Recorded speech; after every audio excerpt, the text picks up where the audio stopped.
Good evening to all of you.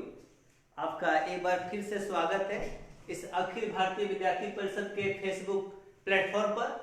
और आज हम लोग पुनः स्टार्ट करेंगे हिस्ट्री ऑफ द डे से। आज का दिन का शुरुआत करेंगे हम लोग।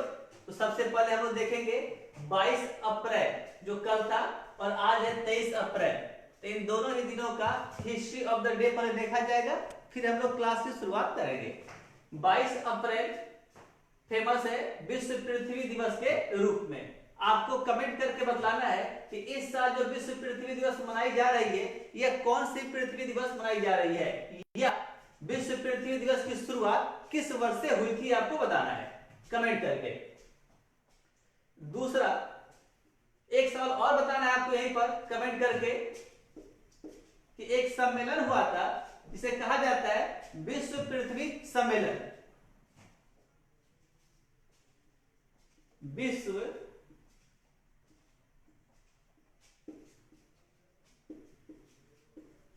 तो आज के लिए आपके पास दो होमवर्क है, एक है विश्व पृथ्वी सम्मेलन और दूसरा है कि विश्व पृथ्वी दिवस की शुरुआत कब से हुई थी। दूसरा हिस्ट्री ऑफ द डे में दूसरी घटना कल थी कि अकबर द्वितीय का कल बी लिखा हुआ, बी फॉर बर्थडे अर्थात जयंती। तो आपको यह याद नहीं रखना है कि 1760 में इनका जन्म हुआ था, ये इंपॉर्टेंट नहीं है। केवल यह याद रखना है हमें कि अकबर द्वितीय का कार्यकाल भारत में क्या है, तो 1806 से 1837। इनके समय की जो सबसे प्रमुख घटना थी जिस पर हम लोगों ने पहले भी चर्चा कर रखी है वह था RRMR को लेकर। अकबर द्वितीय ने ही राजा राम मोहन राय को, आपको याद होगा, तो राजा राम मोहन राय 1828, 1829, 1830 ये तीन ऐसा साल है जो राजा राम मोहन राय के लिए इंपॉर्टेंट साल होगा। और आप देखेंगे तो अकबर द्वितीय का कार्यकाल भी 1806 से 1837 है। तो 1828 में आपको पता होगा कि राजा राम मोहन राय के द्वारा ब्रह्म समाज की स्थापना की गई थी।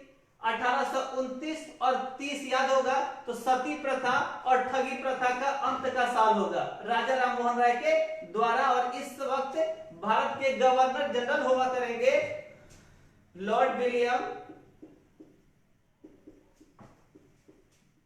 बेंटिक, जिनके टाइम आपको याद होगा तो 1833 का चार्टर एक्ट लाया गया था जिसमें भारत में केंद्रीयकरण की प्रणाली को अपनाया गया था और लॉर्ड विलियम बेंटिक को भारत का गवर्नर जनरल बनाया गया था। तो ये अकबर द्वितीय ने राजा राम मोहन राय को कहां भेजा था, तो आपको याद होगा अकबर द्वितीय ने राजा राम मोहन राय को इंग्लैंड भेजा था। किस लिए, तो अपना पेंशन लाने के लिए। और इंग्लैंड में ही अर्थात लंदन में इनकी मृत्यु हो गई थी। और जीके पूछता है कि राजा राम मोहन राय की समाधि स्थल कहां है, तो वह है इंग्लैंड के ब्रिस्टल में। याद रखेंगे आप लोग, इंग्लैंड के ब्रिस्टल में राजा राम मोहन राय की समाधि स्थल है। विनोद प्रजापति जी जय हिंद सर। अमन जायसवाल बिल्कुल सही आप आंसर आपका। रुक्मिणी आपका भी आंसर सही है। अंजलि का भी आंसर सही है। इन सब का विश्व पृथ्वी दिवस कब से स्टार्ट हुआ है या इस वर्ष जो मनाया जा रहा है विश्व पृथ्वी दिवस ये कौन सा है, ये दोनों आंसर सही है आपका। रुक्मिणी और राहुल राज भी जुड़ चुके हैं। विनोद प्रजापति का आंसर सही है। रमन जी आपका आंसर सही नहीं है। अब आंसर सही आ गया रमन जी का। रुक्मिणी का भी आंसर सही है। चलिए गणित जी का भी आंसर सही है। आते आगे हम लोग। तो पहला सवाल आज हुआ था कि विश्व पृथ्वी दिवस की शुरुआत 1970 से हुई है अर्थात इस बार हम लोग इस साल इसका गोल्डन जुबली मना रहे हैं, 50वीं वर्षगांठ मना रहे हैं विश्व पृथ्वी दिवस का। दूसरा सवाल पूछा गया था कि विश्व पृथ्वी सम्मेलन भी कभी हुआ था, कमेंट करके बताएंगे। बल्लू भी जुड़ गए। अश्वनी गौरव का भी आंसर सही है। Saurabh Kumar good evening sir, good evening. Priya Chaurasia good evening. आप लोग एक सवाल का जवाब देंगे कि विश्व पृथ्वी सम्मेलन, इसी को एक बार परीक्षा में घुमा के पूछ दिया गया था कि वसुधा सम्मेलन कब हुआ था। तो चूंकि पृथ्वी को हम लोग वसुधा भी बोलते हैं तो आप बताएंगे कमेंट करके कब हुआ था। 50वीं वर्षगांठ सही है अश्विनी। चले आगे बढ़ते हैं लोग। तो अकबर द्वितीय ने राजा राम मोहन राय को कहां भेजा था? इंग्लैंड भेजा था। किस लिए? पेंशन लाने के लिए। और इसी पेंशन लाने के चक्कर में उनकी इंग्लैंड में ही मृत्यु हो गई थी। दुर्गेश नंदन आपका आंसर सही है। और इनकी समाधि स्थल कहां है राजा राम मोहन राय की? तो ब्रिस्टल में है। अकबर द्वितीय का कार्यकाल बिल्कुल याद रखेंगे 1806 से 1837। और राजा राम मोहन राय को लेकर के जो साल होगा 1828, 1829 और 1830। ब्रह्म समाज की स्थापना, सती प्रथा का अंत और ठगी प्रथा का अंत जो किया जाएगा वो राजा राम मोहन राय की सलाह पर किया जाएगा। याद रखेंगे, लॉर्ड विलियम बेंटिंक के द्वारा। बहुत सारे बच्चे ऐसा करते हैं कि परीक्षा में सवाल पूछता है कि भारत में सती प्रथा का अंत किसने किया, तो राजा राम मोहन राय आंसर लगा देते हैं। आंसर आपको लगा रहा है लॉर्ड विलियम बेंटिंक। इन्होंने सलाह दिया था, यदि बेंटिंक ऑप्शन में ना रहे तो आंसर आपका राजा राम मोहन राय सही हो जाएगा। दुर्गेश का भी सही आंसर है, सौरभ का भी सही है, रुक्मिणी और अमन जायसवाल का आंसर आ गया कि विश्व पृथ्वी दिवस कब मनाया जाता है। धन्यवाद रुक्मिणी, अमन। आगे चेतन भगत को हमने आज के हिस्ट्री ऑफ द डे में शामिल किया है। इनका जन्म कब हुआ महत्वपूर्ण नहीं है, क्योंकि ये जो भी पुस्तक लिखते हैं इनकी पुस्तक इतनी चर्चा में हो जाती है कि वह आने वाले परीक्षाओं में पूछ ली जाती है आपसे। इसलिए हमने चेतन भगत के ऊपर इनकी जितनी भी महत्वपूर्ण पुस्तक है हमने इन सारे पुस्तकों को फेसबुक पर अपलोड कर रखा है ताकि आप देख लें और इनके बारे में पूरा डिटेल पता कर लें। शुभम झा भी जुड़ गए, गुड इवनिंग। चलिए आज एक और क्विज पूछ लेते हैं आपसे। चेतन भगत के द्वारा लिखी गई पहली पुस्तक का नाम यदि हो सके तो आप लोग बता दें। थोड़ा टफ है बट हो सके तो बता दें आप लोग। आगे बढ़ते हैं। व्लादिमीर लेनिन, 22 अप्रैल को आप देखें तो व्लादिमीर लेनिन, और आज 23 अप्रैल को देखेंगे तो एक नाम आएगा बोरिस येल्त्सिन। इन दोनों का संबंध, व्लादिमीर लेनिन का और येल्त्सिन का दोनों का संबंध होगा रूस से। तो रूस के ऊपर हम कुछ पॉइंट्स पहले बता देते हैं, फिर आपके कमेंट्स को हम ले लेंगे। तब तक आप लोग आंसर करेंगे कि चेतन भगत के द्वारा लिखी गई पहली पुस्तक का नाम बताएंगे आप लोग। चलिए हम इन दोनों घटनाओं को जोड़ते हैं, एक इधर से लेनिन को और एक इधर से। याद रखेंगे कि इन दोनों का संबंध जो होगा या तो आप इसे यूएसएसआर नाम दे या रूस दे, और इन दोनों के ऊपर ही उम्मीद है कि आवाज, लाइट और साउंड दोनों ही ठीक हो, क्योंकि यहाँ मौसम बहुत खराब है तो थोड़ा नेटवर्क का प्रॉब्लम हो सकता है, बट उम्मीद है कि सब कुछ सही हो रहा होगा। चलिए यूएसएसआर और रूस, एक लेनिन का नाम ले लीजिए यहां से और यहां से येल्त्सिन का नाम ले लीजिए आप लोग। अब एक सवाल पूछता है कि रूस या यूएसएसआर कब बना, तो आप जानेंगे कि यूएसएसआर जो बना था वो 1922 में, याद रखेंगे, बना था, और ये 1991 में यूएसएसआर का विखंडन हो गया था, विघटन हो गया था। दिसंबर का महीना था, याद रखेंगे। यदि आपसे पूछे, एक सवाल पूछता है कि यूएसएसआर, एक तो इसका फुल फॉर्म पे जीके बन जाता है कि फुल फॉर्म क्या है, यह पूछ बैठता है कि यूएसएसआर में आर का क्या मतलब है। दूसरा, यूएसएसआर का विघटन कब हुआ, तो विघटन का साल लिख दिया 1991 में दिसंबर के महीने में हुआ था।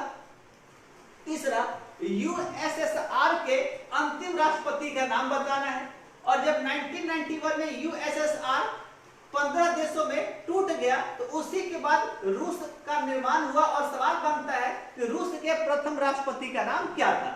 तो यही येल्त्सिन जो आप नाम देखते हैं ये रूस के प्रथम राष्ट्रपति माने जाते हैं, जो 1991 से 1919 तक रूस के पहले राष्ट्रपति के तौर पर पदभार संभाला था, बोरिस येल्त्सिन। इसलिए आज हमने इनको हिस्ट्री ऑफ द डे में जगह दी है। दूसरा आप देखेंगे तो कल के तारीख में व्लादिमीर लेनिन का नाम आता है, और इन पर जो फेमस बात है वह है रूस की क्रांति। यह रूस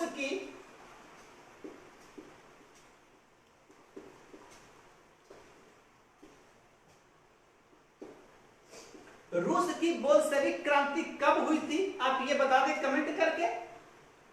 तो रूस की बोल्शेविक क्रांति का नेता लेनिन था, और इसी के समय याद रखेंगे कि 1922 में यूएसएसआर का 15 देशों को मिलाकर, याद रखेंगे 15 अलग अलग देशों को मिलाकर के यूएसएसआर का गठन 1922 में किया गया था। यदि 1922 याद नहीं आ रहा होगा तो भारत में आपको याद होगा यह चौरी चौरा घटना, जिसके बाद महात्मा गांधी ने क्या किया, असहयोग आंदोलन को वापस ले लिया था। वही 1922 में याद रखेंगे कि लेनिन के द्वारा यूएसएसआर का गठन किया गया, जो 1991 में ही 15 अलग अलग देशों में विघटित हो गया और रूस के पहले राष्ट्रपति बन गए बोरिस येल्त्सिन।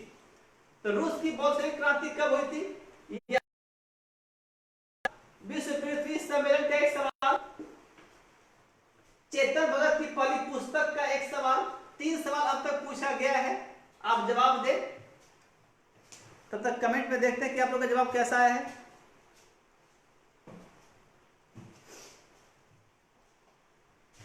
वाह, बहुतों का सवाल सही आ रहा है।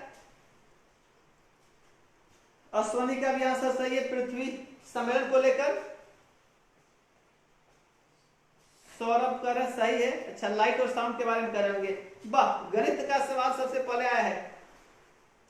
अश्वनी जी का भी सही है, साक्षी चौहान का भी आंसर सही है, बल्लू का भी आंसर सही आ गया है, अश्वनी, गौरव, रुक्मिणी का भी आंसर सही है। गणित 2004 का है नहीं, विनोद प्रजापति का भी आंसर सही है, 2004 का प्रकाशित हुआ, ठीक है। बल्लू आरविंद, बल्लू का आंसर बिल्कुल सही आ गया है कि यूएसएसआर में आर का मतलब रिपब्लिक होता है, ना कि रसिया या रूस होता है। इसका फुल फॉर्म होता है union of Soviet socialist Republic होता है। बिल्कुल सही है। थोड़ा मौसम खराब है यहाँ पे, तो आज का वीडियो थोड़ा खराब हो सकता है, इसके लिए माफी चाहूंगा हम। अंजू कुमारी का भी आंसर सही है, बल्लू का आंसर सही आ गया है कि बोल्शेविक क्रांति कब हुई थी। दुर्गेश नंदन का भी सही है, शुभम झा का भी सही है, अंजू कुमारी का भी सही है, वाह, अश्वनी का, रमन का, राकेश का भी सही है, शशि कांत का भी सही आंसर है, महेश भगत, सौरभ कुमार, साक्षी चौहान का आंसर थोड़ा गलत हो गया, मुकेश का सही है, रुक्मिणी का भी सही है, अंजलि का भी सही है। चलिए, अर्थात यह मान के चल रहे कि हमारे साथ जो भी लोग जुड़े हुए हैं उनका बेस काफी शानदार है। बहुत बहुत धन्यवाद आप लोग का कमेंट करने के लिए। आगे बढ़ते हैं हम लोग। तो लेनिन को लेकर याद रखें कि लेनिन ने 1922 में यूएसएसआर का 15 देशों को मिलाकर गठन किया, जो यूएसएसआर दिसंबर 1991 में याद रखेंगे पुनः 15 अलग अलग देशों में टूट गया और इस प्रकार जो रूस बना, उस रूस के पहले राष्ट्रपति के तौर पर बोरिस येल्त्सिन ने पदभार संभाला, जो 1991 से 99 तक रहे थे। अब 1991 को आप देखेंगे तो इंडिया में बहुत सारे ऐतिहासिक घटनाएं हुई इंडिया में, जिसमें सबसे प्रमुख घटना है कि भारत में एलपीजी कार्यक्रम की शुरुआत, अर्थात उदारीकरण, निजीकरण और वैश्वीकरण की शुरुआत हुई थी यहाँ से। तो बहुत सारे जीके जो जब ईयर के ऊपर चर्चा करेंगे तब इस मुद्दे को हम लोग देखेंगे। रूस की बोल्शेविक क्रांति आप बिल्कुल सही बता रहे थे कि 1917 में हुआ था, अर्थात आप याद करेंगे तो जहां से हम आपको शिक्षा फिलहाल दे रहे हैं चंपारण से, इसी चंपारण की धरती से महात्मा गांधी का चंपारण सत्याग्रह स्टार्ट हुआ था 1917 में ही। इंदिरा गांधी का जन्म देखेंगे तो 1917 ही होगा। यदि आप पटना पहुंचेंगे तो पटना पीयू पटना यूनिवर्सिटी की स्थापना देखेंगे तो 1917 ही होगा। और यदि बात करेंगे तो एक शिक्षा को लेकर सैडलर आयोग लाया गया था, किस वर्ष लाया गया था? तो 1917 की घटना, ये सब घटना है। तो हम लोगों ने कल के हिस्ट्री ऑफ द डे में पृथ्वी दिवस को शामिल किया, जिसके ऊपर हम लोगों ने चर्चा की कि विश्व पृथ्वी दिवस प्रत्येक वर्ष 22 अप्रैल को 1970 से मनाया जाता है और इस वक्त ये इसकी 50वीं वर्षगांठ है। और इस वर्ष का थीम है, आप लोग हो सके तो विश्व पृथ्वी दिवस 2020 का थीम कमेंट करके बताएंगे कि क्या है। और विश्व पृथ्वी सम्मेलन या वसुधा सम्मेलन 1992 में हुआ था। अकबर द्वितीय, जिनका कार्यकाल 1806 से 1837 रहा, राजा राम मोहन राय को इन्होंने इंग्लैंड भेजा 1830 में और 33 में, यह भी याद रखेंगे आप लोग कि 1833 में राजा राम मोहन राय की इंग्लैंड में मृत्यु हो गई और इंग्लैंड में ही ब्रिस्टल में इनकी समाधि स्थल है। 1828, 29 और 30 यदि याद हो तो ब्रह्म प्रथा का अंत और ठगी प्रथा के अंत के लिए जाना जाता है, जो लॉर्ड विलियम बेंटिंक के द्वारा किया गया था, जिनका भारत में कार्यकाल रहा था 1828 से 1835। इन्हीं लॉर्ड विलियम बेंटिंक के आखिरी साल लॉर्ड मैकाले की सलाह पर भारत में अंग्रेजी को शिक्षा का माध्यम बनाया गया। इन्हीं लॉर्ड विलियम बेंटिंक के समय आपको याद होगा तो 1833 का चार्टर एक्ट भी लाया गया था। व्लादिमीर लेनिन के ऊपर भी हम लोगों ने चर्चा कर रखी है। अब है आज 23 अप्रैल में हम लोग सबसे पहला देखेंगे कि वर्ल्ड बुक डे। आज विश्व पुस्तक दिवस है। हमारे लिए या हम सभी विद्यार्थियों के लिए, शिक्षकों के लिए ये पुस्तक ही सभी तरह का धन है, इसलिए आज हम लोग इसे श्रद्धा पूर्वक मनाएंगे भी और बुक से भी संबंध रखेंगे, क्योंकि जब से नेटवर्किंग का या टेक्नोलॉजी का जमाना आ गया है तब से हम लोग बुक से थोड़े दूर हो गए हैं। तो आशा है कि हम बुक के साथ भी टच में रहेंगे और तकनीक का भी प्रयोग करेंगे, दोनों का अनुभव साथ में लेंगे। बोरिस येल्त्सिन, क्योंकि वर्ल्ड बुक डे आपको बता दें कि world book day William Shakespeare या और भी कुछ महान हस्तियों का पुण्यतिथि रहा है, इसलिए 23 अप्रैल को वर्ल्ड बुक डे के रूप में सेलेक्ट किया गया यूनेस्को के द्वारा, जो 1995 से मनाया जाता है। सत्यजीत रे के ऊपर सवाल आता है कि इनके द्वारा एक पुस्तक लिखी गई थी, उसका नाम था पाथेर पंचाली, जिसके ऊपर मूवी भी बनाई जा चुकी है। तो पाथेर पंचाली के लिए ये प्रसिद्ध है सत्यजीत रे। और लास्ट है विलियम शेक्सपियर का आज पुण्यतिथि है। आज से 404 साल पहले अर्थात 1616 में ही इनका आज ही के दिन देहांत हुआ था। बहुत सारे पुस्तकों के ये लेखक हैं, जिसमें से कुछ इंपोर्टेंट है मैकबेथ, ओथेलो इत्यादि। आप इसका पूरा लिस्ट चाहेंगे तो हमारे फेसबुक पे या हमारे टेलीग्राम चैनल पे जा करके इनका पूरा इतिहास है, वर्ल्ड बुक डे हो, येल्त्सिन हो या सत्यजीत रे हो या शेक्सपियर हो या विश्व पृथ्वी दिवस, अकबर द्वितीय, ये जितनी भी घटनाओं का मैंने आज जिक्र किया है, इन सभी का डिटेल आप जाएंगे तो टेलीग्राम चैनल ये हमारे फेसबुक पेज पर इन सारे डिटेल्स को आप पा लेंगे। चैनल का नाम होगा अमरजीत क्लासेस। चले हम इसको साफ कर दे, स्क्रीनशॉट आप लोग ले लेंगे।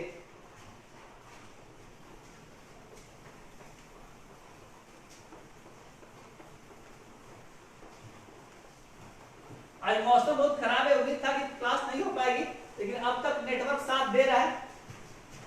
नेटवर्क का ही बहुत बहुत धन्यवाद। एक बार आप लोग का कमेंट देख लें। महेश भगत का भी सही है। सौरभ कुमार वीडियो सही नहीं आ रहा है, क्या आप लोग एक बार और कमेंट करके बता देंगे कि क्या वीडियो सही आ रहा है कि नहीं आ रहा है। अश्वनी गौरव एलपीजी सही है। राजीव गांधी खेल पुरस्कार सही है कि 1992 में पहली बार वो दिया गया था और 1991 में भारत का सर्वोच्च खेल पुरस्कार राजीव गांधी खेल पुरस्कार की स्थापना की गई थी। क्लाइमेट एक्शन बा रमन कुमार। इस वर्ष पृथ्वी दिवस का थीम है क्लाइमेट एक्शन, सही है। बल्लू का भी सही है, दुर्गेश का भी सही है, गणित का भी सही है, विनोद प्रजापति का। आप लोग ऐसा तो नहीं कि देखकर सब लोग बोल दे रहे हैं। मुकेश कुमार हिमांशु, गुरु जी को सादर प्रणाम। रमन कुमार बहुत क्लियर है, बात धन्यवाद। अभी सही है सर, ठीक है।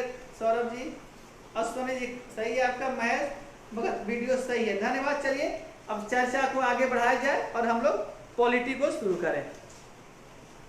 तो पॉलिटी में जो आज होगा हमारा, यहाँ पहले एक बार हम लोग ब्रीफिंग में चले जाए तो भारत के का संवैधानिक विकास हम लोग पढ़ रहे हैं अभी, और भारत का संवैधानिक विकास के तहत याद होगा तो हम लोगों ने अब तक 1773 का रेगुलेटिंग एक्ट, 1781 तो नहीं 84 का पिट्स इंडिया एक्ट, 1786 जो कॉर्नवालिस को खुश करने के लिए लाया गया था वह, 1793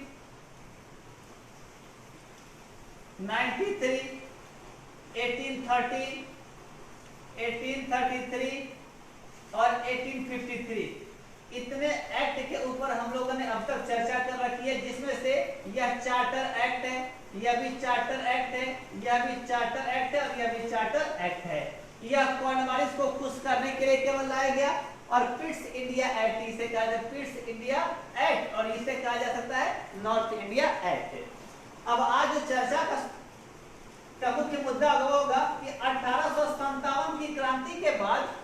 का संवैधानिक विकास किस रूप से हुआ। तो 1857 की क्रांति आप देखेंगे तो भारत में रेलवे चलने के 4 साल बाद यह हुई थी। तो 57 की क्रांति से कुछ महत्वपूर्ण जीके यह निकल बैठता है कि 1857 की क्रांति के समय एक तो सवाल आएगा कि भारत में गवर्नर जनरल ऑफ इंडिया कौन हुआ करता था, और दूसरा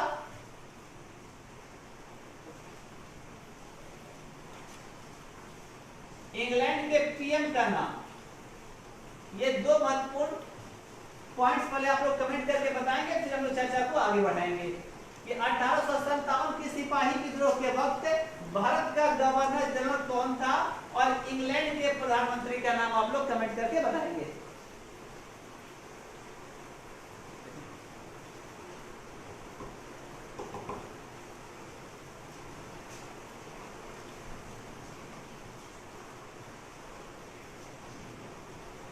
चलिए आपके सामने नया शब्द जीके आ चुका है।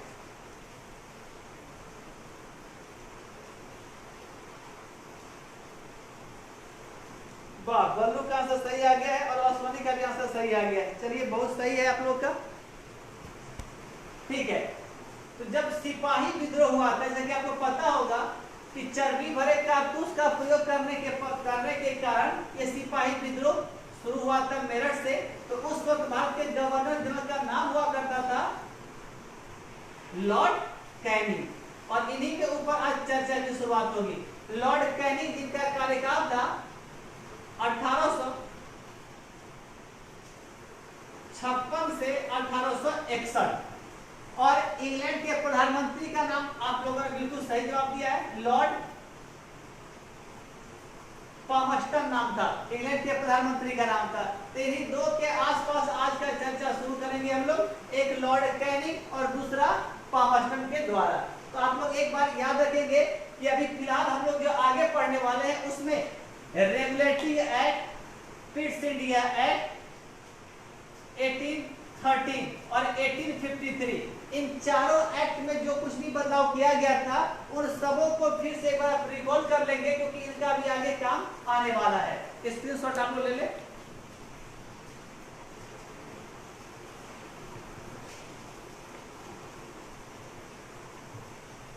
आवाज उम्मीद है कि जा रही होगी, क्योंकि बारिश बहुत तेज हो रही है यहाँ पर, तो उम्मीद है कि आवाज पहुंच रही होगी आप तक। कमेंट करके बता देंगे एक बार। अब आएगा, अब तक हम लोगों ने जो इतिहास पढ़ा वो था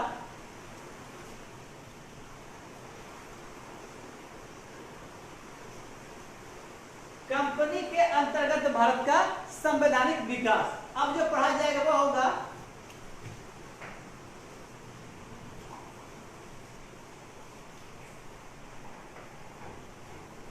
ब्रिटिश क्राउन के तहत भारत का संवैधानिक विकास।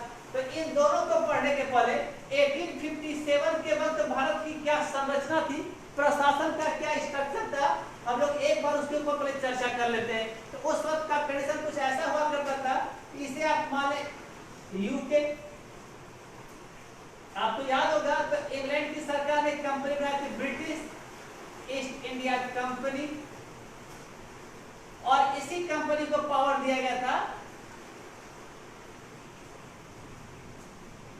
इंडिया के ऊपर शासन करने के लिए। इस स्ट्रक्चर को आप बिल्कुल भी सही तरह से स्पष्ट समझ लेंगे आप लोग कि इंग्लैंड की सरकार अर्थात इंग्लैंड की महारानी के द्वारा एक कंपनी बनाई गई, और यह कंपनी को किस लिए बनाया गया था तो आपको याद होगा। तो पहले तो बनाया गया था व्यापार के लिए, फिर आगे क्या संभालने लगी, प्रशासन भी देखने लगी।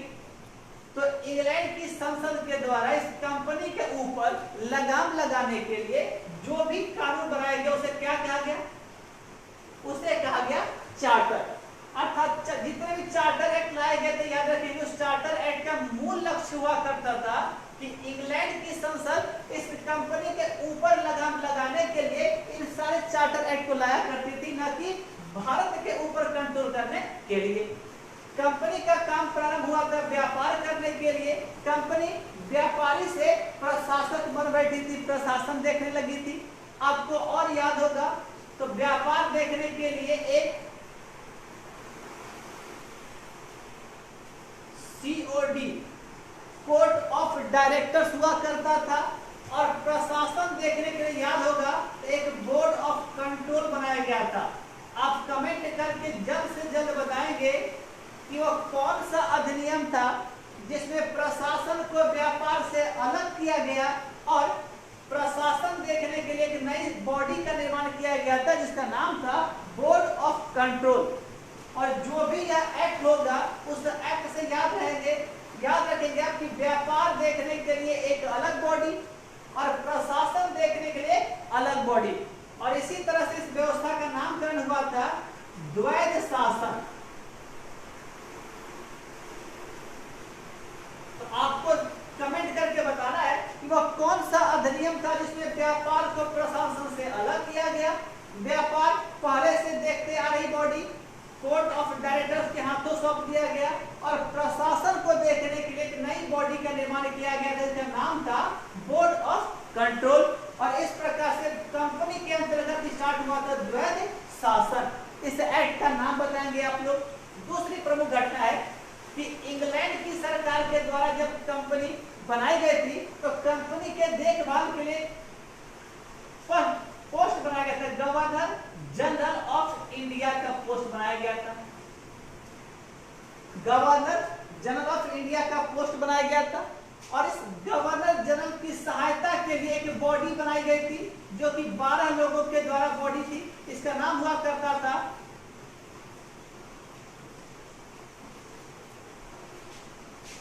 विधान परिषद।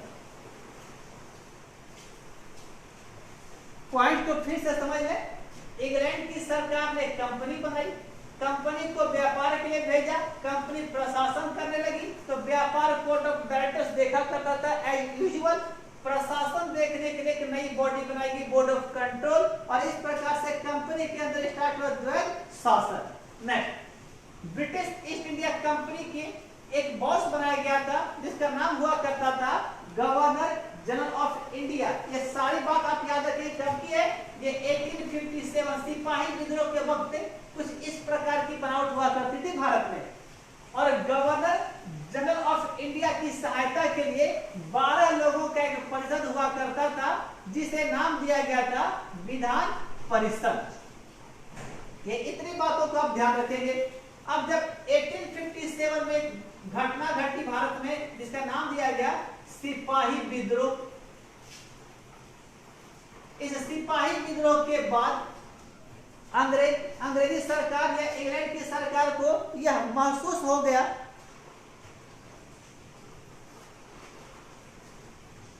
अश्वनी का आंसर सही है, दुर्गेश जी का भी सही है, रमन जी का भी सही है, अमन जायसवाल सही है, रुक्मिणी पीएम बात सही है, साक्षी चौहान सही है, महेश भगत वॉइस ठीक है। चलिए धन्यवाद कि मौसम के विपरीत हालात में भी हम लोग आपस में जुड़े हुए हैं, क्योंकि यहाँ बारिश बहुत तेज की हो रही है मोतिहारी में। शशि जी भी सही बता रहे हैं, रमन बस सही है, बल्लू का भी आंसर सही है, रुक्मिणी आपका आंसर सही नहीं है, मुकेश का भी सही नहीं है, अश्वनी आपका भी सही नहीं है, ये कैसे हुआ। दुर्गेश जी का आंसर सही है, अमन का भी आंसर सही है। चलिए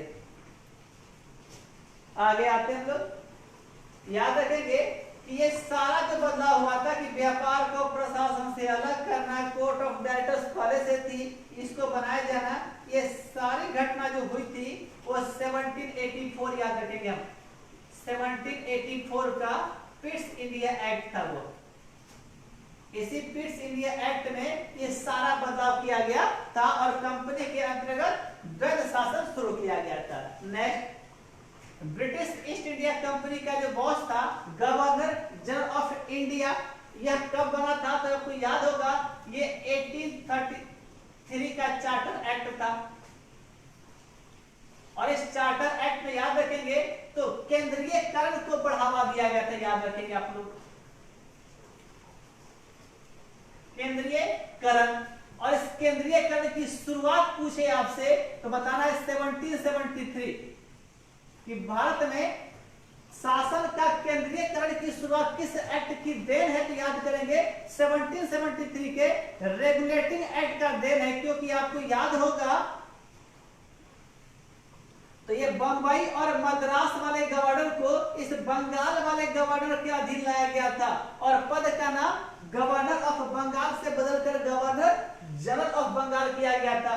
इसे भारत में सबसे पहला केंद्रीयकरण का पहला प्रयास 1773 केंद्रीयकरण चरम पर पहुंचा दिया गया 1833 में, जब गवर्नर जनरल ऑफ बंगाल को ही पूरे भारत का या ब्रिटिश भारत का गवर्नर जनरल ऑफ इंडिया बना दिया गया था। तो केंद्रीयकरण एक मुद्दा, द्वैध शासन दूसरा मुद्दा, विधान परिषद 12 लोगों की हुआ करती थी, ये सारा बनावट था सिपाही विद्रोह के पहले।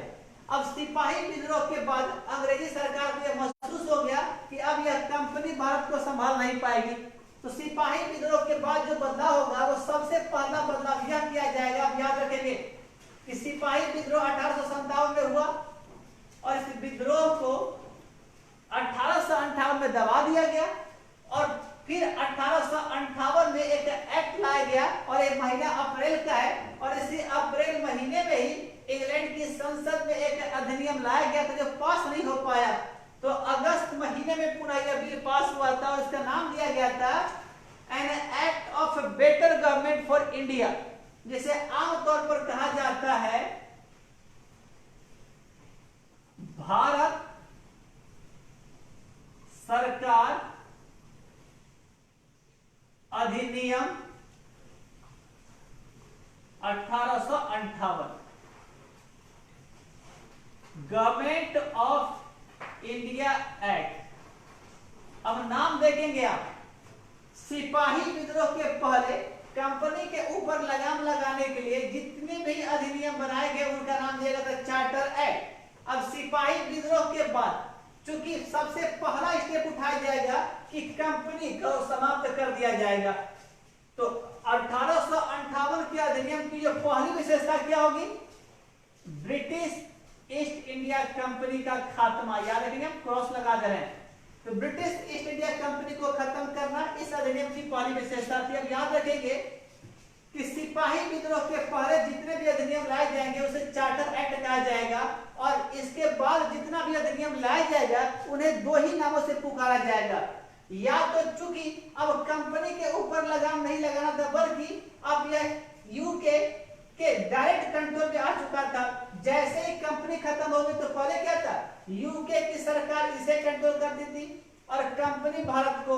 अब जब कंपनी को खत्म कर दिया गया तो यूके के द्वारा भारत प्रत्यक्ष कंट्रोल में चला आया और इस प्रकार से कहा जाता है कि भारत में ब्रिटिश क्राउन का प्रत्यक्ष शासन प्रारंभ हुआ था 1858 के अधिनियम से। तो जब कंपनी ही नहीं रहेगी तो स्वाभाविक बात है कि कंपनी नहीं तो चार्टर एक्ट भी अब नहीं लाया जाएगा। तो क्या लाया जाएगा, तो भारत के ऊपर अब कंट्रोल करने के लिए जो भी अधिनियम आएगा उसका नाम पड़ेगा भारत सरकार अधिनियम। या चूंकि इसके बाद एक बदलाव और होगा कि विधान परिषद के स्थान पर एक बनाई जाएगी नई बॉडी भारत परिषद। तो या तो भारत सरकार को कंट्रोल करने के लिए कोई एक्ट आएगा तो उसे नाम पड़ेगा भारत सरकार अधिनियम, या इस परिषद के ऊपर नियंत्रण लगाने के लिए कोई एक्ट आएगा तो नाम पड़ेगा भारत परिषद अधिनियम। दो ही नामों से 57 के विद्रोह के बाद एक्ट लाए जाएंगे। तो इस अधिनियम की पहली विशेषता ब्रिटिश ईस्ट इंडिया कंपनी को समाप्त करना। दूसरा, जब कंपनी नहीं रहेगी तो फिर इस पद को भी कहा गया कि अब यह पद भी नहीं रहेगा। तो next, governor general of India का पद भी समाप्त कर दिया गया और कहा गया कि जब यह पद नहीं रहेगा तो कोई तो नया पद बनना चाहिए, तो एक नया पद इसके स्थान पे बना दिया गया, उसका नाम दिया गया VICEROY, वायसराय का नया पद बना दिया गया। वैसे आप याद रखेंगे कि यह कोई नया पद नहीं हुआ करता था, बल्कि जब भारत में ब्रिटिश भारत के ऊपर लगाम लगाने के लिए देख रेख करना होता था तो इसी पद को उस वक्त कहा जाता था गवर्नर जनरल ऑफ इंडिया। और जब भारत के राजाओं के सम्राट के तौर पर जब शासन चलाता था तो उसे कहा जाता था वायसराय। फिर भी एग्जाम से पूछिए आपसे कि वायसराय का पद किस अधिनियम के द्वारा बनाया गया, तो 1858 के अधिनियम से बनाया गया और इस पद को समाप्त किया गया। तीसरा बदलाव, विधान परिषद नहीं रखा गया, कहा गया कि अब वायसराय के ऊपर भी एक नई बॉडी बना दी गई, क्योंकि आप याद रखेंगे कि व्यापार और प्रशासन देखने के लिए दो बॉडी बनाई गई थी। अब इन दोनों बॉडी को भी खत्म कर दिया गया और इन दोनों बॉडी का पावर एक ही के पास दिया गया और उसका नाम था भारत सचिव। अर्थात अब भारत सचिव ही व्यापार और प्रशासन दोनों देखेगा। तो कोर्ट ऑफ डायरेक्टर्स और बोर्ड ऑफ कंट्रोल के पद को भी समाप्त किया गया और जैसे ही यह समाप्त होगा तो याद करेंगे क्या समाप्त होगा, द्वैध शासन समाप्त होगा। तो सवाल पूछेगा कि कंपनी के अंतर्गत द्वैध शासन की शुरुआत कब हुई थी, तो पिट्स इंडिया एक्ट से। कंपनी के अंतर्गत द्वैध शासन का अंत किस अधिनियम में किया गया, तो 1858 के अधिनियम में किया गया। इतना बदलाव आप याद रखेंगे। और इन दोनों पावर को दे दिया गया किसको, भारत सचिव को दिया गया। और भारत सचिव कहा गया यह वायसराय के ऊपर भी यह हुआ करेगा और यह इंग्लैंड का एक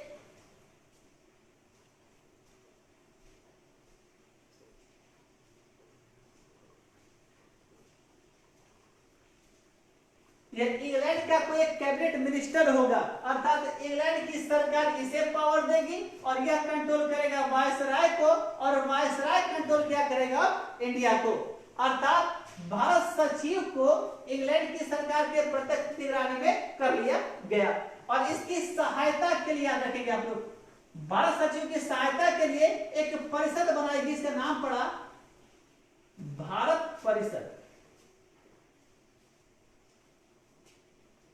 यहाँ विधान परिषद हुआ करता था जो गवर्नर जनरल ऑफ इंडिया को सहायता किया करता था। अब भारत सचिव की सहायता के लिए 15 लोगों की एक परिषद बना दी गई, नाम पड़ गया भारत परिषद। इसलिए आप याद करेंगे कि 57 की विद्रोह के बाद जो भी अधिनियम भारत में लाया जाएगा वह या तो भारत सरकार अधिनियम यानी कि भारत को कंट्रोल करने के लिए आएगा तो नाम होगा भारत सरकार अधिनियम, और यदि इस परिषद में सुधार के लिए लाया जाए तो नाम पड़ेगा भारत परिषद अधिनियम। इसे 15 लोगों का रखा गया और कहा गया कि जो भारत सचिव होगा यह इन्हीं की सलाह पर काम किया करेगा। तो याद करें 58 के एक्ट में क्या क्या बदला हुआ, कंपनी समाप्त, चार्टर नहीं आएगा, अब भारत सरकार अधिनियम हो जाएगा, इस पद को हटा दिया गया तो गवर्नर जनरल ऑफ इंडिया के स्थान पर वायसराय होगा, विधान परिषद नहीं होगी और कोर्ट ऑफ डायरेक्टर्स और बोर्ड ऑफ कंट्रोल को खत्म करके एक पद बनाया जाएगा जिसका नाम होगा भारत सचिव। और इन दोनों के पावर को दे दिया जाएगा किसको, तो भारत सचिव को दे दिया जाएगा। और भारत सचिव की सहायता के लिए 15 लोगों की एक परिषद बनाई जाएगी, इसका नाम होगा भारत परिषद, जिसमें 15 लोग रहेंगे। 8 लोग याद रखेंगे, इस 15 में से 8 को इंग्लैंड का जो सम्राट हुआ करेगा वह करेगा नॉमिनेट और बचे 7 लोगों को यह कोर्ट ऑफ डायरेक्टर्स के द्वारा नॉमिनेट किया जाता था। ये सारा बदलाव याद करेंगे 1858 के अधिनियम में किया गया था। जब इस पद को इन सारी घटनाओं के वक्त आप पढ़ चुके हैं कि भारत का जो गवर्नर जनरल हुआ करता था उसका नाम था लॉर्ड कैनिंग, और लॉर्ड कैनिंग का कार्यकाल है 1856 से 1861। तो ये 56 से 58 तक जो लॉर्ड कैनिंग रहेंगे वह इस पद पर बने रहेंगे और 1858 से 61 पर इस पद पर बने रहेंगे। तो 2 जी का निकलेगा कि भारत का अंतिम गवर्नर जनरल कौन, तो लॉर्ड कैनिंग, और भारत का पहला वायसराय पूछे कौन, तब आंसर हो जाएगा लॉर्ड कैनिंग। सिपाही विद्रोह के समय इंग्लैंड का प्रधानमंत्री कौन, लॉर्ड पामस्टन। अब आपको एक जवाब देना है कि यही आज का आपका क्विज ऑफ द डे हो जाएगा कि जब भारत सरकार अधिनियम पारित किया गया था इंग्लैंड की संसद में तो उस वक्त इंग्लैंड के प्रधानमंत्री का नाम आपको कमेंट करके बतलाना है। पिछले क्लास में आपसे पूछा गया था कि अंग्रेजों के समय भारत में 3 प्रकार की जमींदारी व्यवस्था हुआ करती थी। एक हुआ करता था 3 तरह की भू व्यवस्था हुआ करती थी। एक था जमींदारी व्यवस्था, दूसरा रैयतवाड़ी व्यवस्था और तीसरा था महालवाड़ी व्यवस्था। तो आपसे पूछा गया था कि इन तीनों ही व्यवस्था में भारत के अधिकांश भागों पर कौन सी व्यवस्था लागू थी। आप कमेंट करके हो सके तो बताएं जरा।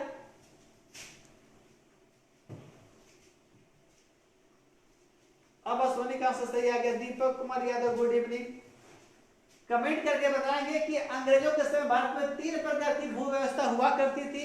एक का नाम था जमींदारी व्यवस्था, दूसरा रैयतवाड़ी और तीसरा महालवाड़ी। इन तीनों ही व्यवस्था में सबसे अधिक भागों पर कौन सी व्यवस्था लागू हुई थी, आप बताएंगे।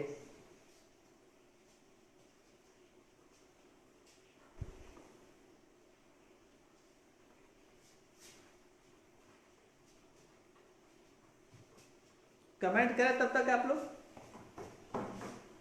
चलिए, तो अब आते हैं मुद्दे पे कि 1858 का जब एक्ट पारित किया गया तो भारत के नागरिकों में यह खलबली मच गई कि आगे जब कंपनी नहीं रहेगी तो हमारा क्या होगा। तो उसमें एक और पॉइंट आप याद रखेंगे कि इस अधिनियम के बाद एक और बदलाव किया गया कि उस वक्त सिपाही विद्रोह के पहले जो सेना हुआ करती थी उस सेना में यूरोपीय, वाह रमन कुमार जी आपका आंसर सही नहीं है, रुक्मिणी जी का आंसर सही आ गया है, महेश भगत नहीं, दुर्गेश जी सही है, शुभम झा का भी आंसर सही आ रहा है, बल्लू का सही। ऐसा तो नहीं कि आप स्क्रीन देख देख कर आंसर कर रहे हैं।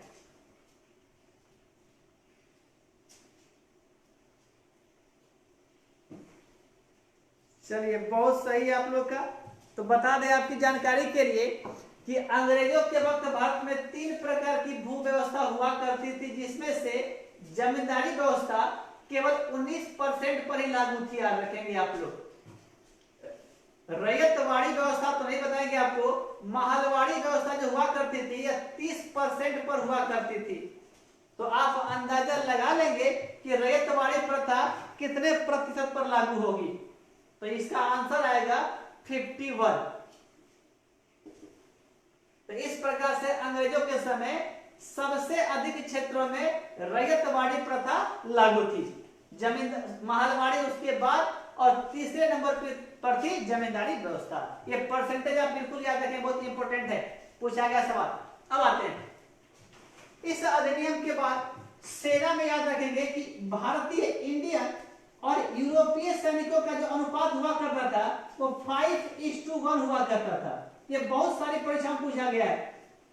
ये सिपाही विद्रोह के पहले का अनुपात हुआ करता था, इस अधिनियम के बाद इस अनुपात को बदल दिया गया। आपको बताना है कि 58 के अधिनियम में इस अनुपात को क्या किया गया था। सवाल है आपके लिए आगे। इस 1858 का जब अधिनियम लाया गया था तो भारत में काफी तनाव का माहौल था। लोग घबराए हुए थे कि इस अधिनियम के द्वारा भारत में क्या क्या बदलाव किया जाएगा, हमारी नौकरी बचेगी कि नहीं बचेगी, हमारे प्रशासन कौन करेगा। तो इन सारी बातों को समझाने के लिए एक प्रमुख बात आप याद रखेंगे। यहाँ जब लोग भारत में घबराए हुए थे तो उन्हें समझाने बुझाने के लिए कि आप घबराए बिल्कुल भी नहीं, कंपनी खत्म हुई है बट आपके ऊपर कोई भी आंच नहीं आएगा। और इसी अधिनियम को समझाने के लिए एक तारीख आप याद रखेंगे, बहुत इंपॉर्टेंट रहेगा, 1 नवंबर 1858। इस 1 नवंबर 1858 में इलाहाबाद का एक पार्क है जिसे कहा जाता है मिंटो पार्क। तो इलाहाबाद के मिंटो पार्क में एक भव्य दरबार का आयोजन किया गया और इसी दरबार में लॉर्ड कैनिंग, याद करेंगे आप लोग, इसी दरबार में लॉर्ड कैनिंग महारानी के घोषणा पत्र दिखाएंगे कि देखिए इस अधिनियम के द्वारा क्या क्या बदलाव किया गया है और महारानी आपके लिए क्या नजरिया रखती हैं। महारानी का नाम क्या था उस वक्त, तो उस वक्त की महारानी का नाम यदि हो सके तो आप लोग कमेंट करके बताएंगे। तो महारानी का घोषणा पत्र, सवाल पूछता है कि महारानी का घोषणा पत्र कब पढ़ा गया, यह आंसर होगा। कहां पढ़ा गया, इलाहाबाद में, और किसके द्वारा पढ़ा गया, तो लॉर्ड कैनिंग के द्वारा पढ़ा गया। आपसे 2 सवाल पूछा गया है अभी, एक तो अनुपात को लेकर, बल्लू दीपक जी आपका आंसर नहीं है, अभी पांडे का आंसर सही है, शुभम झा, बल्लू पासवान, नहीं, आपका आंसर सही नहीं है। सिपाही विद्रोह के समय इंग्लैंड के प्रधानमंत्री थे लॉर्ड पामस्टन। आपसे पूछा गया था कि भारत सरकार अधिनियम के समय, आप अगले क्लास में बताएंगे कमेंट करके। दुर्गेश नंदन का आंसर सही नहीं आ रहा अभी तक। 2 सवाल पूछा गया, तो यह अनुपात क्या हुआ, और दूसरा रहा कि जब महारानी का घोषणा पत्र लाया गया था तो उस वक्त महारानी का नाम बताना है आपको।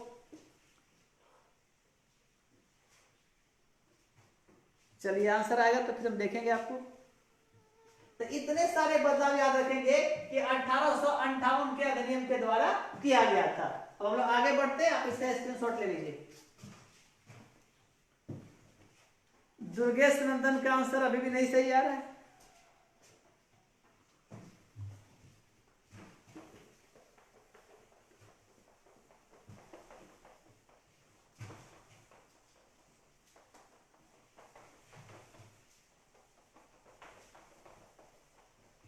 अब 1858 याद रहा आपको कि 1 नवंबर को सब कुछ समझाया गया और इंडिया में इस अधिनियम को लागू किया गया।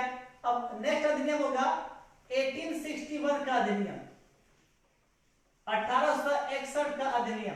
अब 1858 के अधिनियम में याद रखेंगे कुछ बनावट, भारत का कुछ ऐसा स्ट्रक्चर हो गया था। इंग्लैंड की सरकार होगी, यह पावर देगी किसको,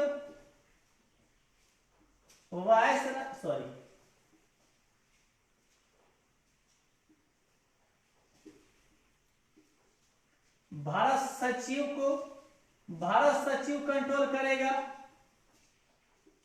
वाइस राय को, और वाइस राय कंट्रोल करेगा इंडिया को। कुछ ऐसा बनावट किया गया था 1858 के अधिनियम में। ये चार्ट आप याद रखेंगे आप। और इस प्रकार कहा जाता है कि भारत प्रत्यक्ष रूप से इंग्लैंड की सरकार के तहत चलाया, इसलिए कि भारत इंग्लैंड के कैबिनेट मंत्री एक हुआ करते थे जो कभी भारत सचिव बनते थे, और इन्हीं को जिम्मेदारी दिया गया कि आप भारत को देखरेख करेंगे, और उसके लिए आपको सहायता के लिए एक इंडिया में आप एक रख सकते हैं इंसान, उसका नाम हुआ करेगा वाइस राय। कुछ ऐसा बदलाव हुआ था 1858 के अधिनियम में। अब 1861 आप याद रखेंगे, तो 1861 में आप याद करेंगे 2 चीज आप याद रख लेंगे कि सिपाही विद्रोह के बाद 1860 में इंडिया में आयकर शुरू हुआ था, इनकम टैक्स की शुरुआत हुई थी। और 1861 में आप याद रखेंगे इंडिया में भारत का पहला बजट भी पास किया गया था 1861 में। और दोनों ही, चाहे भारत में आयकर की शुरुआत करने की बात हो या भारत में बजट पारित करने की बात हो, दोनों एक ही व्यक्ति का नाम आता है और नाम होता है जेम्स विल्सन। अब याद रखेंगे कि भारत में आयकर का जन्मदाता पूछे या भारत में बजट का जन्मदाता पूछे, दोनों ही आंसर होगा जेम्स विल्सन का। आयकर 60 में और बजट 61 में लाया जाएगा। ये थोड़ा भी याद होगा, इसी 61 के 2 साल बाद भारत में 12 जनवरी को विवेकानंद का जन्म होगा 1863 में, और विवेकानंद के 6 साल के बाद याद रखेंगे तो गांधी जी का जन्म होगा 1869 में। सही है, बल्लू का आंसर है, सैंकी का भी आंसर, सालू का भी आंसर सही है। महारानी विक्टोरिया थी, तो आप एक नाम याद कर लेंगे महारानी विक्टोरिया पर। एक सवाल और बताएं आप लोग कि 1877 में इंग्लैंड की कोई एक महारानी होगी और उस महारानी को भारत की सामग्री घोषित किया जाएगा। किस महारानी कौन थी, आप उनका नाम बताएंगे। 1877 के समय इंग्लैंड की महारानी का नाम बताइए आप लोग। चलिए आगे बढ़ते हैं। तो आयकर और बजट दोनों का पिता कहा था जेम्स विल्सन को। और 1861 कैसे सालों को याद करेंगे, तो इसके 2 साल के बाद क्या होता है 1863 में विवेकानंद का जन्म, और विवेकानंद से 6 साल के छोटे होंगे गांधी जी, तो 1869 में गांधी जी का जन्म होगा। आप कुछ ऐसे याद रखेंगे। और यदि बात की जाए तो 1857 सिपाही विद्रोह, तो सिपाही विद्रोह से देखेंगे तो 6 साल छोटे विवेकानंद, और विवेकानंद से 6 साल छोटे कौन, गांधी जी। तो कुछ ऐसा ईयर को आप करेक्ट करके आप याद रख सकते हैं। चले मुद्दे पे आते हैं लोग। तो 1861 का जो अधिनियम लाया जाएगा, इस अधिनियम में 3 प्रमुख बात आप याद रखेंगे। इस अधिनियम को 3 पृष्ठभूमि के तहत लाया गया था। सबसे पहला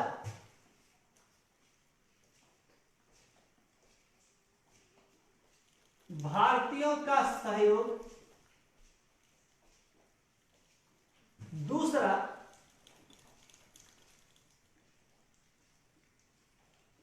विकेंद्रीकरण और तीसरा, तो सुधार कर ले तो उदारवादी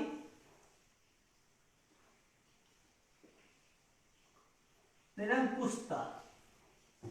इन्हीं 3 आधार पर 1861 का अधिनियम लाया गया था। अब सवाल यह उठता है कि अभी अभी जस्ट 1 नवंबर 1858 और 58 के बाद आप देखेंगे तो 59 और साल, मात्र 2 साल के बाद ही एक और अधिनियम लाने की क्या आवश्यकता थी। तो याद रखें कि 1858 का जो अधिनियम था इसका नाम हुआ करता था भारत सरकार अधिनियम, क्योंकि यह भारत को कंट्रोल करने के लिए लाया गया था। और याद होगा इस भारत सचिव का एक परिषद हुआ करता था, जो 15 लोग हुआ करते थे, इसका नाम था भारत परिषद। तो इसी परिषद में अब बोला गया कुछ बदलाव करना पड़ेगा और इसीलिए 61 के अधिनियम का नाम होगा भारत परिषद एक्ट, अर्थात भारत परिषद अधिनियम। तो 58 को कहा जाएगा भारत सरकार अधिनियम और 1861 को भारत परिषद अधिनियम, याद रखेंगे। और इस अधिनियम के बैकग्राउंड में 3 प्रमुख बातों की चर्चा हम लोग करेंगे। एक, भारतीयों का सहयोग लिए बिना, यानी कि ब्रिटिश सरकार को यह मालूम चल पड़ा था कि अब जब तक हम भारतीयों का सहयोग नहीं लेंगे तो भारत के ऊपर शासन नहीं कर सकते हैं, तो भारतीयों का सहयोग लेना एक प्रमुख विचार। दूसरा, शासन का केंद्रीकरण नहीं बल्कि अब शासन का क्या होगा, विकेंद्रीकरण का कॉन्सेप्ट अपनाया जाएगा। और तीसरा, उदारवादी निरंकुशता। किस प्रकार से, तो इसके आधार पर अब कहा गया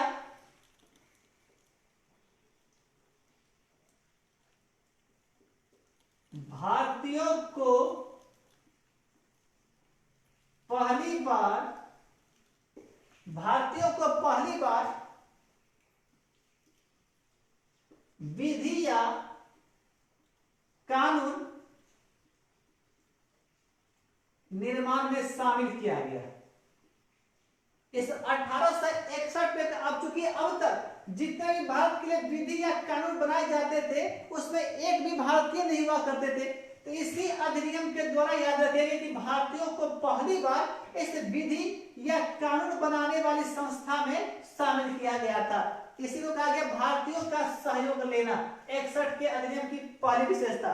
दूसरी विशेषता, विकेंद्रीकरण के आधार पर कहा गया कि अब जब भारत में एक नई प्रथा स्टार्ट की गई थी और कहा गया था कि एक ही आदमी अब सब कुछ नहीं देखेगा बल्कि अब मंत्रालयों को बांटा जाएगा, और इसे कहा जाता है विभागीय प्रथा। भारत में विभागीय प्रथा की शुरुआत, या कभी कभी इसी को कहा जाता है या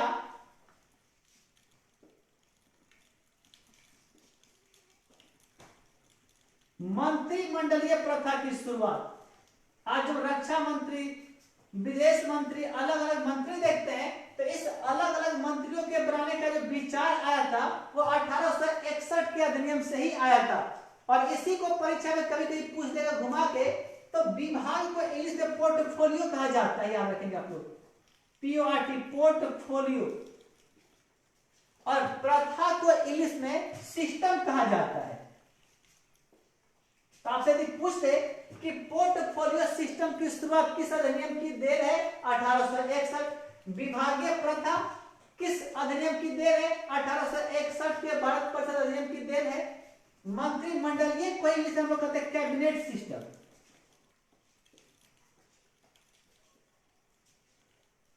तो यदि आपसे कैबिनेट सिस्टम भी पूछ ले तो इसी को इंग्लिश में कैबिनेट सिस्टम भी कहा जाता है। इन सारी सिस्टम की शुरुआत जो है 1861 के अधिनियम में माना जाता है। और जब अलग अलग लोगों को मंत्रालय अलग अलग दिया जाएगा तो इसे ही कहा जाता है विकेंद्रीकरण। अर्थात आप कह सकते हैं, सवाल पूछे कि 1773 और 1833 ये दोनों अधिनियम केंद्रीयकरण के लिए जाना जाता है। तो 1861 विकेंद्रीकरण के लिए जाना जाता है। और तीसरा जो बदलाव होगा उदारवादी निरंकुशता का, इसमें कहा जाएगा चूंकि भारत सचिव को कहा गया कि आप इस परिषद की बात मान करके ही शासन करेंगे, अर्थात इनसे बाहर आप नहीं जा सकते हैं। लेकिन इस अधिनियम में इस भारत सचिव को कहा गया कि आप इन्हें पावर दे दे कि आप अब यह वायसराय भी भारत में कानून बना सकता है। तो इसमें कहा गया वायसराय को अध्यादेश,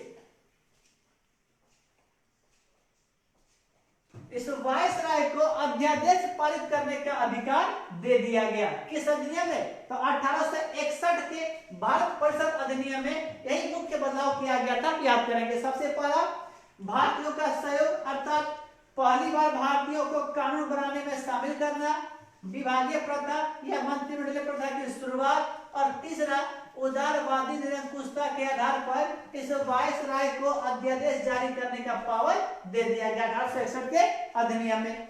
अब 61 के अधिनियम के बाद जो अगला अधिनियम लाया जाएगा वो होगा 1873 का एक अधिनियम होगा और एक 1876 का अधिनियम होगा।